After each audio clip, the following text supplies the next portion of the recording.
Magandang araw mga kaibigan. Pag-usapan natin ngayon yung pagpapatupad ng DILG sa suspension order na ipinataw ng Ombudsman kay Governor Gwen Garcia. So ito, may post si Jay Zonza 59 minutes ago. Sabi niya, "What the hell is this? Why should DILG wait for the COMELEC? The preventive suspension order came from an independent constitutional body, the Office of the Ombudsman. I find this as an outright disrespect of the 1987 Constitution of the Republic of the Philippines by the Secretary John Vic Rimulya and DILG. The Office of the Ombudsman is the repository of the graft and corruption cases filed against Governor Gwendolyn Garcia. This is not about an election offense where COMELEC should dip its fingers. Walang kinalaman ang COMELEC sa isinampang kaso ng pang-aabuso laban sa gobernador ng Cebu." Okay? So ito, mayroong article o balita ng Sunstar News title, "DILG holds off on Garcia suspension pending COMELEC clarification." So, basahin natin yung kasi sinasabi ni Mr. Jason Sa, ang pwede lang pakialaman ng COMELEC yung suspension na may kinalaman sa election-related offense. Itong basihan ng suspension ni Governor Garcia is tungkol ito kaugnay sa graft and corruption case na naisampa sa kanya. Kaya hindi election-related offense. Kaya dapat huwag nang hintayin ang opinion ng COMELEC. Okay, basahin lang natin itong article. DILG holds off on Garcia suspension pending COMELEC clarification. Okay. Sa press conference kahapon, ang DILG Undersecretary for Public Affairs and Communications, Rolando Puno, emphasized the need for the agency to seek clarification on the matter given the Commission on COMELEC pronouncement that suspension orders against elected officials during the campaign period must first be approved by the body or COMELEC. So, ito yung statement ng DILG. The DILG is still awaiting the reply of COMELEC, noting that a letter concerning Garcia's suspension was sent to the COMELEC on May 2. So, matagal-tagal na. 8 days na. Wala pang reply ang COMELEC. So, sabi nila, the DILG is tasked to implement these orders, but until we get clarification regarding this matter, the DILG is in a tough position to implement until we really hear from the COMELEC. Until we actually get clarification, hindi gagalaw ang DILG on that matter. Yon. So kung walang response ang COMELEC, wala na. So baliwala ang suspension order. Ganun ba yun? So marami nang nag-aakusa na dahil daw kaalyado ng Pangulo ang gobernadora. So ito ang sagot ng COMELEC. Puno vehemently denied allegations that the DILG is sitting down on the matter because Garcia is an ally of President Ferdinand Bongbong Marcos Jr. Ito ang statement ng DILG.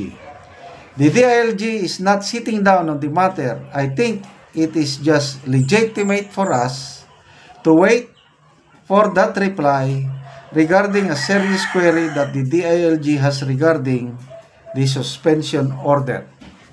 It has nothing to do whether kapartido o hindi partido.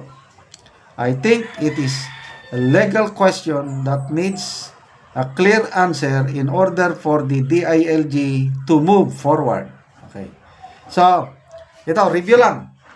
Ang Ombudsman nag-issue ng suspension order against kay Governor Garcia on April 24. Ang order na i-serve on April 28. So, ang suspension ng dahil sa reklamo i-file against Garcia tungkol sa issuance of special permit for the silting activities in the Mananga River in Talisay City, a protected area during the El Nino phenomenon in 2024 without proper environmental clearance. Ayun.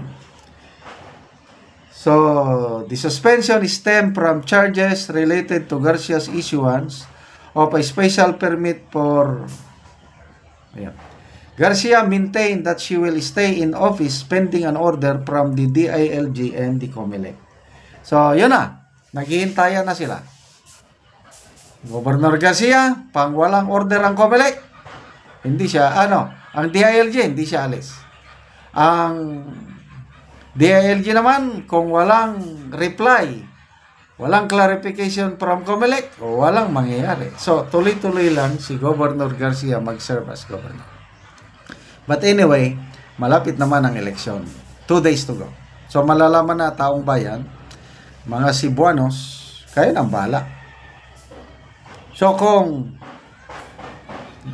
ito, example lang hindi ko alam kung anong magiging resulta. Kung matalo siya sa eleksyon, si Governor Garcia, talagang alis na siya. Kasi, the people has spoken through their ballots. At yung mga survey na nakita ko sa social media, I don't know how accurate itong mga surveys. 2 surveys ang nakita ko, malayo ang lamang ni Pam Bariccuatro. Malayo. So, if these surveys are true, malaking possibility na matatalo si Governor Garcia. But, sinasabi nila, Cebu is a Garcia country.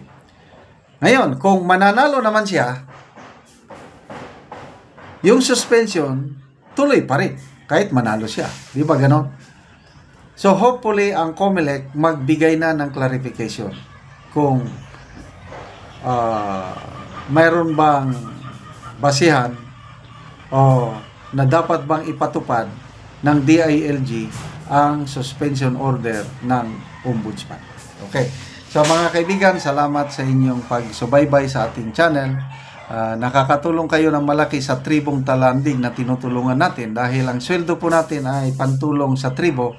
Namimigay tayo ng yero at pako para ma-repair ang sira-sirang bahay ng tribong Talandig. Panoorin nyo ang video na ito. Naanami diri sa Sitio Garden o among bisitahon ang natagaan na mo og yero. Kay karon mo siyang tan-aon kung naa si auntie sa balay. Ayo! Mayong hapon te. Oh, mayong hapon pod. Oh, kuan ngit-ngit kayo kay kuan naman god. Alas 3 pa ulan na. Og mauna ni ang balay ni ate. Bisa mo ni siya ang natagaan na mo og yero. Og mo ni ang una niya nga balay. Og makita gyud nga kanang dako na gyud kay ang buslot. Og mo ni ang una nilang balay. So karon nagpatukod na sila og bag-o. So akong bisitahon ang ilang balay. So, karon te bisitahon nato ang inyong bagong balay. Kay nakatukod na gid ni og balay. Oo. Kay na gid ni ulanan. So karon padulong na mis. Padulong na mi diri sa among bago nga gitukod. Salamat sa nagatag ani sa sin kay nakatok na gid mi. So di na mi maganto sa daghan nga ulan. Oo. So Mo na ni ang balay ni ate. salamat sa Nga nakapatukod nila nga balay. natag ani. Oo. Og dako sad ka salamat nako sa naga-video. Og dako sad ka salamat nako sa dagan salamat. Karon te unsa imong ikastorya nga maayo na ang inyong ato po nakabalay na mo sa bahin sa gitabang sa inyo nga Roland sang Paco Plincent. Dako gyud ako pasalamat nga nakaabot gyud ang hinabang Oo. Gasin sa nakabalay na salamat sa Ginoo ug nagatan-aw sa nagabideo Oo. ug dako sad akong pasalamat sa gapaminaw sa nagabideo. Oo. So karon maayo na inyong atop. Maayo na gyud. So pila na to katuig inyong balay nga karaan? Wala na 25 na gyud na. 25 na katuig. So aya pa mo nakabalay og bag-o. Aya pa mi nag-utro. Oo. Salamat sa Ginoo kay natabangan nami. So nakabalay na gyud mi. So dagan salamat sa nagabideo o sa nagapaminaw sa nagabideo. Salamat kaayo. Salamat kaayo.